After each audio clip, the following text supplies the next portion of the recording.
Sveiki! Šiandien gilinamės į vieną, gana drąsią idėją. Ji vadinasi Gold ID. Ir klausimas paprastas. Ar čia matome mūsų skaitmeninės ateities kontūrus, ar tai tiesiog dar vienas gerai įpakuotas burbulas? Pažiūrėkime, ką sako patys kūrėjai. Na ir pradedam iškart nuo, sakyčiau, labai stipraus teiginio, jų žodžiais.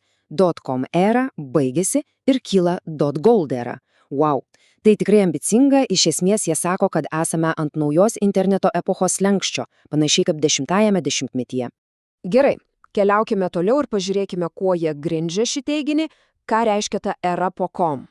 Ir štai čia matome visą esmę. Viena vertus turime .com domeną. Ką tai reiškia? Na, tai tiesiog svetainės pavadinimas, adresas. Paprasta. Kita vertus mums siūlomas Gold ID, kuris pasak kūrėjų yra, visas skaitmeninis gyvenimas. Skirtumas, kaip matom, milžiniškas. Gerai, palikim šias didelės vizijas ir pereikime prie konkretaus klausimo. Kasgi tas Gold ID iš tikrųjų yra? Iš ko jis susideda? Apibrėžimas gana aiškus. Pagalvokime apie Gold ID kaip apie vieną vardą, kuris savyje talpina 3 dalykus. Kriptopiniginę, skaitmeninę tapatybę ir elektroninį pašto adresą. Ir visa tai vadinama vienu terminu – skaitmeninė nuosavybė.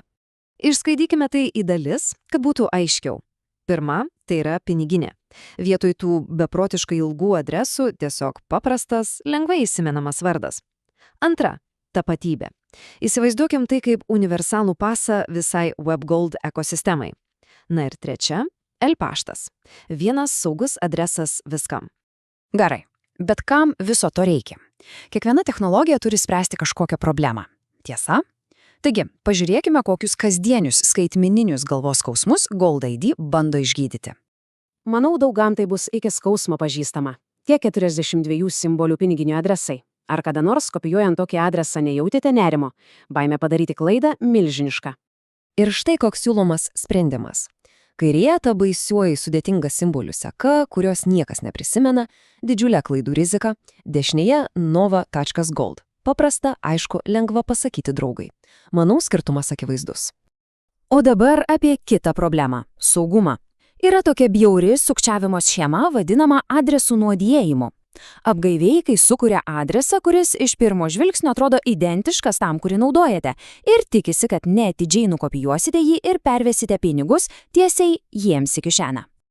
Gold ID siūlo sprendimą, kurį vadina saugumo skydu. Idėja paprasta. Prieš patvirtinant transakciją, sistema grandinėje patikrina ir parodo tikrąją gavėjo vardą. Taigi, jei bandoma siųsti pinigus Nova Gold, bet sistema rodo visai kitą vardą, iškart aišku, kad kažkas negerai.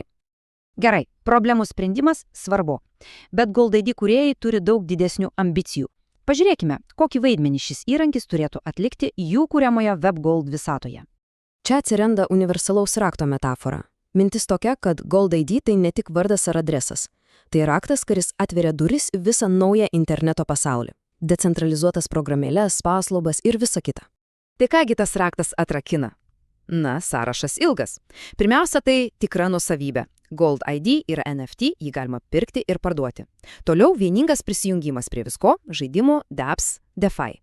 Tada skaitmeninė reputacija, kuri kaupėsi automatiškai. Dar žadomas pasyvius pajamos iš rekomendacijų.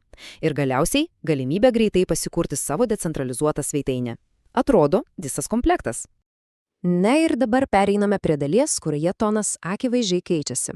Atsiranda skubos jausmas. Gold ID pristatomas nebe kaip technologija, o kaip antras šansas.